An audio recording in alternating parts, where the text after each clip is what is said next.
ఈరోజు మా పాప లంచ్ బ్యాగ్ తనే రెడీ చేసుకుంది. ఈరోజు మార్నింగ్ లెగవగానే మమ్మీ నాకు స్వీట్ పొటాటో కావాలి అని అడిగిందనమాట.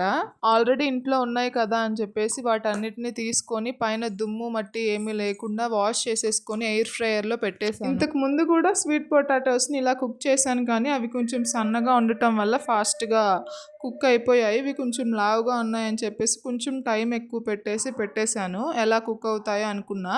ఇంక ఈలోపు మా పాపకి దోస వేసి టిఫిన్ పెట్టేశాననమాట. ఇంకా ఈలోపే ఈ ఎయిర్ ఫ్రైయర్ టైం అయిపోయింది. ఆఫ్ అయిపోయింది. ఇంకా తీసి ఓపెన్ చేసి చూస్తే ఆ లోపల వరకు చాలా మెత్తగా ఉడికిపోయిందనమాట. పైనున్న పీల్ కూడా ఈజీగా వచ్చేస్తుంది. చాలా బాగా ఉడికిపోయాయి. ఇంకా మా పాప అడిగిన స్వీట్ పొటాటోస్‌ని పైన నీట్‌గా పీల్ తీసేసి తను అడిగినట్టే ఇంకా బాక్స్‌లో అయితే పెట్టేశాను. తనకి నచ్చిన ఐటెమ్ ఆ రోజు పెడితే మాత్రం నీట్‌గా బాక్సులు 2 ఖాళీ చేసి తీసుకొస్తది. మనకి నచ్చింది మనం పెడితే మాత్రం అస్సలు తినదు. అలా తన లంచ్ బ్యాగ్‌నైతే రెడీ చేసేసుకుంది. మీలో ఎవరైనా మన ఛానల్‌ని ఫస్ట్ టైం చూస్తున్నట్టయితే ప్లీజ్ సబ్స్క్రైబ్ చేసుకొని వీడియో నచ్చితే లైక్ చేయండి.